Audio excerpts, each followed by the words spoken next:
শুভ সকাল, সবাই ভালো আছো? আজকে তোমাদেরকে ব্যাটিংয়ের খুব ফান্ডামেন্টাল কিছু টিপস দেবো আমি, যে জিনিসগুলো খুবই ইম্পর্টেন্ট, খুবই গুরুত্বপূর্ণ ব্যাটিংয়ের ক্ষেত্রে।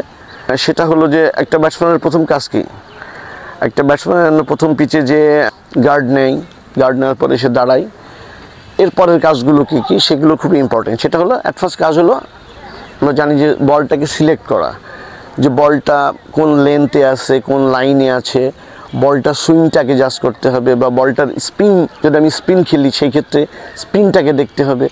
সো এইটা দেখার পরে কিন্তু আমাকে সিদ্ধান্ত নিতে হবে এবং খেলতে হবে। তো এই ক্ষেত্রে দুইটা জিনিস খুবই গুরুত্বপূর্ণ। নাম্বার ওয়ান, তুমি বল সিলেক্ট করছো, হ্যাঁ এই বলটা হাফ ভলি বা এই বলটা short pitch, that's okay, no problem. কিন্তু এই যে আমি বলটাকে সিলেকশন করলাম, সেই সাথে আমার ফুটওয়ার্কটা ভেরি ভেরি ইম্পর্টেন্ট। ফুটওয়ার্ক বোঝা গেছে? সো আমি যদি ফ্রন্ট ফুট ডিফেন্স করি, এটা গোল্ডেন বল হবে। সো গোল্ডেন বলটা আমি সঠিকভাবে যদি আমি ফুটওয়ার্ক করতে না পারি, তাহলে কিন্তু আমি খেলতে পারবো না। বা একটা বল শর্ট পিচ পড়ছে, হ্যাঁ সেই বলটা আসলে কোন লাইনে আছে, কোন লেন্থে আছে, বলের হাইট কতটুকু আছে, এগুলো ভেরি ভেরি ইম্পর্টেন্ট। এগুলো জাজ করে কিন্তু খেলতে হয় একজন ব্যাটসম্যানকে।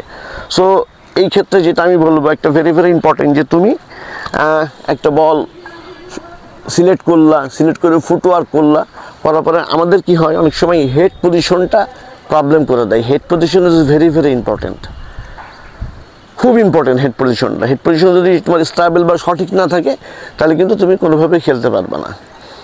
সো এই জিনিসগুলো খেয়াল রাখতে হবে যে আমার ফুটওয়ার্কের সঙ্গে, আমি ফুটওয়ার্ক করতেছি সেটা ফ্রন্ট ফুটে হোক অথবা ব্যাক ফুটে হোক, আমার এই হেড পজিশনটার জন্য সঠিক থাকে।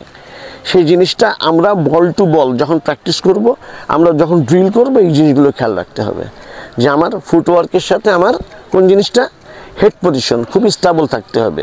আমার চোখ দুটো যদি আমি সঠিকভাবে দেখতে না পারি, এই বলটা আমার হেড পজিশন যদি স্টেবল না থাকে, তাহলে কিন্তু আমি শর্টসটা ভালোভাবে খেলতে পারবো না।